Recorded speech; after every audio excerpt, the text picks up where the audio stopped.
Students, हम redox अभिक्रियाएं पढ़ रहे थे।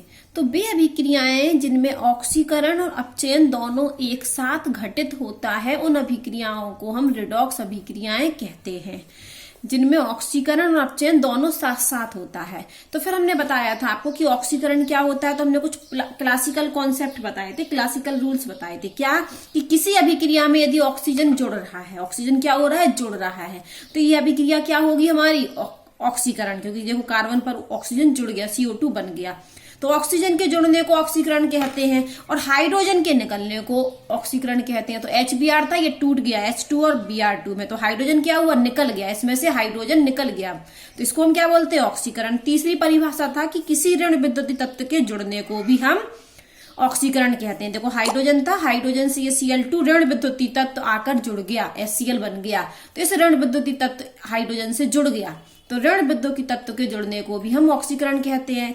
एक परिभाषा और थी, धन विद्युतीय तत्व का निष्कासन। तो ZnS है ये जिंक सल्फाइड, तो यहाँ पर ये सल्फर धन विद्युतीय तत्व है। सल्फर क्या है, धन विद्युतीय, नहीं सल्फर नहीं, जिंक। तो जिंक यहाँ से क्या हुआ, बाहर निकल गया, तो जिंक के निकलने को भी हम क्या कहेंगे, ये आपका धन विद्युतीय तत्व का निकलना क्या कहलाएगा, हमारा ऑक्सीकरण। तो एक परिभाषा बन के आई कि किसी पदार्थ में या तो ऑक्सीजन जुड़ रहा हो या ऋण विद्युतीय तत्व जुड़ रहा हो, ऑक्सीजन का जुड़ना और ऋण विद्युतीय तत्व का जुड़ना ऑक्सीकरण होता है, और हाइड्रोजन का निकलना और धन विद्युतीय तत्व का निकलना ऑक्सीकरण होता है। अपचयन इसके विपरीत होता है कि किसी पदार्थ में ऑक्सीजन और ऋण विद्युतीय तत्व का निष्कासन, ऑक्सीजन और ऋण विद्युतीय तत्व का निष्कासन और हाइड्रोजन और धन विद्युतीय तत्व का जुड़ना अपचयन कहलाता है। ये अब आपको पढ़ा चुके हैं, बस याद करवा रहे हैं। देखो ये था, ऑक्सीजन का निष्कासन क्या है, अपचयन, और ऋण विद्युतीय तत्व का भी निष्कासन क्या था, अपचयन, और हाइड्रोजन और धन विद्युतीय तत्व का जुड़ना क्या था, अपचयन। तो ये आपकी परिभाषाएं थी ऑक्सीकरण और अपचयन की। तो इसी के आधार पर हम एक प्रश्न करने वाले हैं। उदाहरण नंबर है आपका ये 8.1। यहाँ पर कुछ अभिक्रियाएं दी गई हैं जिनमें हमें पहचानना है कि किसका ऑक्सीकरण हो रहा, किसका अपचयन। देखिए पढ़िए, नीचे दी गई अभिक्रियाओं में पहचानिए कि किसका ऑक्सीकरण हो रहा है और किसका अपचयन। तो पहली अभिक्रिया ये देखिए, ये लिखी हुई है। तो इस अभिक्रिया में आप क्या देख रहे हैं कि यहाँ पर क्या हो रहा है, H2S है, ये Cl2 और ये Cl2 और क्या बन गया, HCl।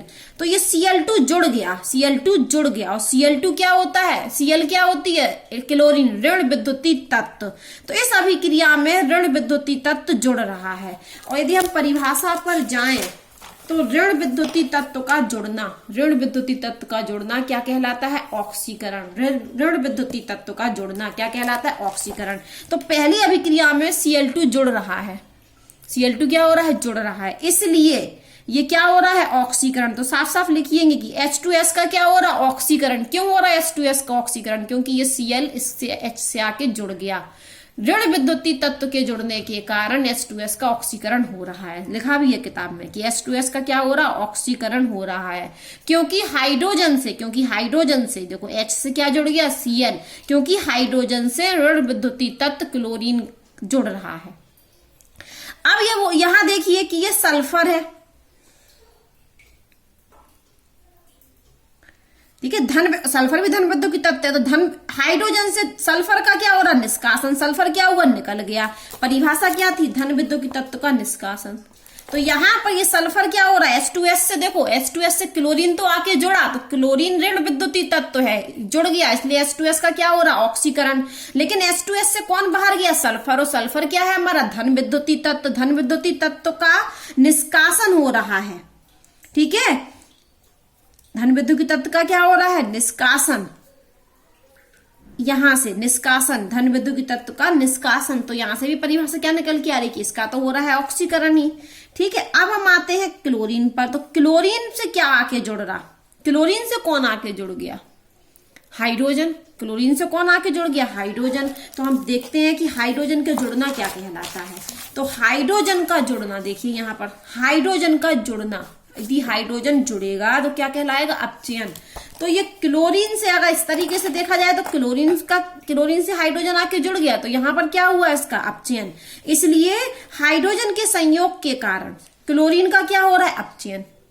तो क्लोरीन का अपचयन हो रहा है क्योंकि क्लोरीन पर हाइड्रोजन आके जुड़ रही है। और H2S का क्या हो रहा है, ऑक्सीकरण, क्योंकि H2S से ऋण विद्युतीय तत्व क्लोरीन जुड़ रहा है। ठीक है, ये परिभाषा जब याद होंगी तभी इस उदाहरण को कर पाओगे। दूसरी रिएक्शन देखिए, ये वाली। तो इस रिएक्शन में क्या हो रहा है, ये देखिए, अभी ये आयरन का ऑक्साइड था और एल्युमिनियम था, और बन क्या गया, एल्युमिनियम का ऑक्साइड। तो एल्युमिनियम से ऑक्सीजन आके जुड़ गया। देखो यहाँ पर Al अकेला था, लेकिन यहाँ पर क्या बन गया, Al2O3, मतलब एल्युमिनियम ऑक्साइड। तो ऑक्सीजन का जुड़ना क्या होता है, ऑक्सीजन का जुड़ना तो ऑक्सीकरण होता है। तो Al से कौन आके जुड़ रहा है, ऑक्सीजन जुड़ गया। इसको देखो और इसको देखो, तो Al से ऑक्सीजन जुड़ गया, इसलिए एल्युमिनियम का क्या हो रहा है, ऑक्सीजन के जुड़ने के कारण ऑक्सीकरण हो रहा है। ठीक है, अब हम इसको देखें, इसने क्या किया, ऑक्सीजन को निकाल दिया। आयरन ऑक्साइड था, क्या बन गया, आयरन। तो ऑक्सीजन का निष्कासन अपचयन होता है, इसलिए इसका क्या हो रहा है, अपचयन। परिभाषा देख लीजिए, ऑक्सीजन का निष्कासन अपचयन होता है और ऑक्सीजन का जुड़ना ऑक्सीकरण होता है। तो आप इस अभिक्रिया में देखोगे कि Al से ऑक्सीजन आके जुड़ रहा है, ये देखो और ये देखो। तो एल्युमिनियम का क्या हो रहा है, ऑक्सीकरण। लेकिन आयरन पर देखो तो आयरन ऑक्साइड से आयरन बन रहा है, मतलब आयरन से क्या हो रहा है, यहां से ऑक्सीजन बाहर निकल रही है, तो ऑक्सीजन का निष्कासन हो रहा है यहां से यहां जाने पर। तो ये क्या हो रहा है, अपचयन।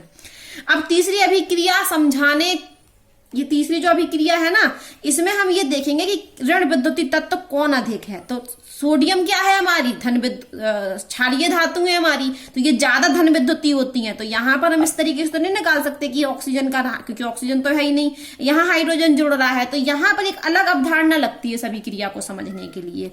तो आज हम यहाँ पर साफ साफ लिखा भी है कि यहाँ पर अभिक्रिया 3 को इसलिए दिया गया है कि जिससे हम रिडॉक्स अभिक्रियाओं को अलग तरह से परिभाषित कर सकें। तो ये अभिक्रिया समझने के लिए पहले हमें एक नियम पढ़ना पड़ेगा, वो हम नियम पढ़ेंगे, फिर अपन इस अभिक्रिया को देखेंगे। तो अभी तक हम आपको पढ़ा चुके हैं कि रिडॉक्स अभिक्रियाएं वे अभिक्रियाएं होती हैं जिनमें ऑक्सीकरण और अपचयन दोनों साथ साथ घटित होते हैं।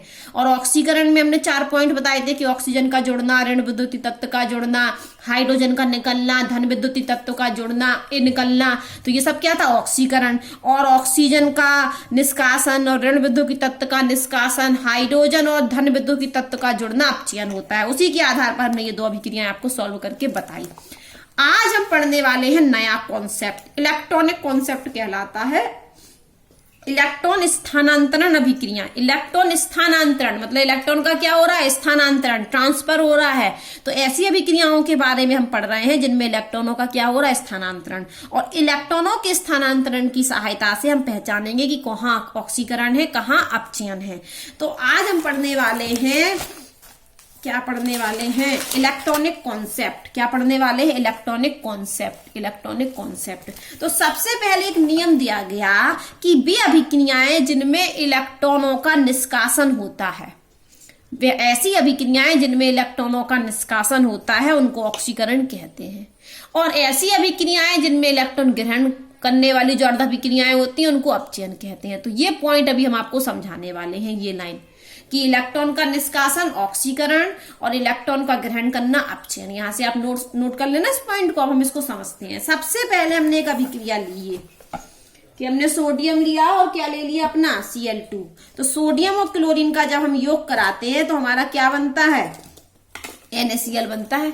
ये वाला देखिए, तो हमने ये 2 एटम ले लिए सोडियम के और Cl2 ले लिया क्लोरीन, तो क्या बन गया, NaCl, वो भी कितने, 2 NaCl। तो जब आप देखोगे तो ये कौन से फॉर्म में है, ये तो सॉलिड है, ये तो गैस लिख देते हैं। यहाँ पर ये क्या लिखा है, ये तो सोडियम सॉलिड है तो S लिख दिया, और क्लोरीन क्या होती है, गैस, तो हम G लिख देते हैं। आपको ये पता है ना, सिंबल लगा देते, कहीं किसी के ब्रैकेट में S लिखा होता है मतलब ठोस है वो पदार्थ। यदि L लिखा हुआ है तो मतलब वो पदार्थ क्या है, लिक्विड। और यदि G लिखा हुआ है तो वो गैस है। और यदि एक्वस है तो इसका मतलब जलीय विलयन। ये बातें आप हाई स्कूल में पढ़ चुके हैं। अब हम बता रहे थे कि हमने सोडियम और Cl2 क्लोरीन की अभिक्रिया कराई तो NaCl बना। लेकिन हम आपको बताएं कि अगर आप यहाँ को तोड़ के लिखोगे NaCl, तो Na किस में टूटेगा, Na प्लस में, और Cl किस में टूटता है, Cl माइनस में। यदि NaCl को हम तोड़े तो Na प्लस और Cl माइनस मिलता है, आयनिक कंपाउंड है ना। तो यहाँ लिख भी सकते हैं कि Na पर प्लस चार्ज है, Cl पर माइनस चार्ज है। आगे कितना लगा, 2। तो Na पर कितने प्लस चार्ज है, 2। तो जब Na से ये जो बना ना, यहां से ये जो बना, उसमें क्या हुआ, 2 इलेक्ट्रॉनों का निष्कासन हुआ। अभी इसको अलग से भी करके बता रहे हैं, निष्कासन। और Cl2 से जो Cl माइनस बना, Cl2 क्या बन गया, Cl माइनस, मतलब उसने 2 इलेक्ट्रॉनों को क्या किया, ग्रहण। तो यहां से Cl2 से Cl माइनस बनने में क्या हुआ, 2 इलेक्ट्रॉनों की प्राप्ति हुई। प्राप्ति लिख सकते हैं या ग्रहण हुआ। तो ये तो है हमारी संपूर्ण अभिक्रिया, लेकिन हम इसको 2 में तोड़ दिया हमने, तो उनको बोलते हैं हम अर्ध अभिक्रिया। इसलिए यहां पर एक शब्द लिखा था कि इलेक्ट्रॉन के निष्कासन वाली अर्ध अभिक्रिया। अर्ध मतलब आधी।